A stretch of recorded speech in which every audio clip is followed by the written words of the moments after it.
రామ్ నారాయణ రామ్.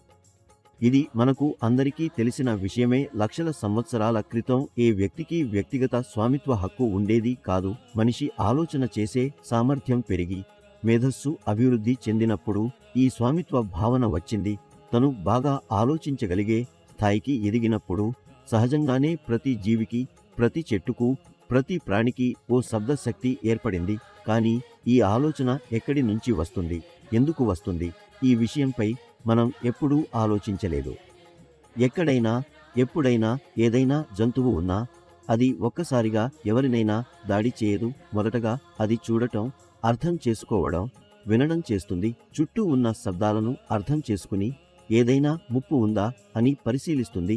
మనిషికి కూడా ఇదే విధంగా ఆలోచించాల్సిన అవసరం ఉంది. రోజూ 24 గంటలు మన మనస్సులో ఆలోచనలు నడుస్తూనే ఉంటాయి. మేల్కొని ఉన్నప్పుడు కూడా, నిద్రపోతున్నప్పుడు కూడా మానవుడు ఈ ఆలోచనలు ఎందుకు వస్తున్నాయో, ఎవరు పంపుతున్నారో అర్థం చేసుకోవాలి. వేలాది ఆలోచనలు మన మనస్సును తాకుతాయి. మనం కూడా వాటిని గ్రహిస్తాము. మన మనస్సులోనే ఏది నిజమైన ఆలోచన, ఏది తప్పుడు ఆలోచన అన్నది నిర్ణయించుకోవాలి. ప్రతి మనిషిలో వివేకం అనే ఆలోచన శక్తి ఉంటుంది. అదే మనకు ఏది సత్యం, ఏది అసత్యం అనేదాన్ని వివరిస్తుంది. అదే మనను ఆపుతుంది, శాంతిగా ఉండమంటుంది, ఆలోచించమంటుంది. ఇదే శక్తి మన గుండె కొట్టుకునేలా చేస్తుంది.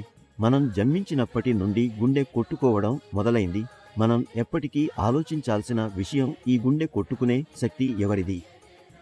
భూమిపై ఉన్న ప్రతి మనిషి ఈ విషయంపై ఆలోచించాలి. మన ఆలోచనలు ఎక్కడి నుంచి వస్తున్నాయి, ఎవరు పంపుతున్నారు, ఆ ఆలోచనల వెనుక మనం ఏం చేయాలి, మన పయనం ఏ వైపుకు ఉండాలి? సమాజంలో ఎంతో మంది గొప్ప జ్ఞానులు ఉన్నా వారు అజ్ఞానుల్లా ప్రవర్తిస్తున్నారు. వారు అసలు నిజమైన మానవులుగా ఎప్పుడు మారతారు? సూర్యుని లేనిదే జీవించగలమా?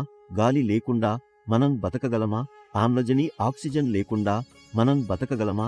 ఈ భూమి సంపూర్ణ సమతుల్యతను, ఈకో బ్యాలెన్స్ కలిగి ఉంది. చెట్లు, మొక్కలు మన కోసం ఉన్నాయా? కేవలం మనిషికే హక్కులున్నాయా? మనం చెట్ల నుంచి పండ్లను పిండుతాం, పువ్వులను తీసుకుంటాం. వాటికి బాధ కలుగదా? ఒకసారి ఊహించండి, ఒక చెట్టు వచ్చి మీ తలమీద నుంచి మీ జుట్టును పీకితే ఎలా ఉంటుంది? మనం పండ్లు, పువ్వులు కావాలంటే చెట్లను అడిగి చూద్దాం. ఎవరు చెట్లను అడుగుతున్నారు? ఇదే మనిషిపై జరిగితే ఎలా ఉంటుంది?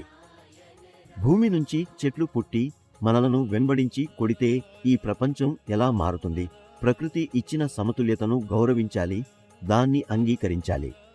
ప్రపంచంలో ఉన్న నిజమైన గ్రంథం, నిజమైన ఖురాన్ ఆకాశమే. ఈ విశ్వంలో ప్రతి తార, ప్రతి గ్రహం, ప్రతి నక్షత్రం ఆ గ్రంథంలోని పేజీలే. ఈ జ్ఞానం మనకు పూర్తిగా లభించినప్పుడు మాత్రమే మన జీవితం యొక్క నిజమైన అర్థాన్ని గ్రహించగలము. రామ్ నారాయణ రామ్ లోనే జీవితం యొక్క సారాంశం నిక్షిప్తమై ఉంది. అందువల్ల మనం ఒకరినొకరు ప్రేమించాలి, పరస్పరం సహాయ సహకారాలు అందించాలి, మన మనస్సులో ఉన్న వివేకాన్ని వినాలి. రామ్ నారాయణ రామ్ అనే మంత్రాన్ని ఎప్పటికీ జపించాలి. అదే మనకు మార్గదర్శిగా మారి గమ్యానికి చేర్చుతుంది.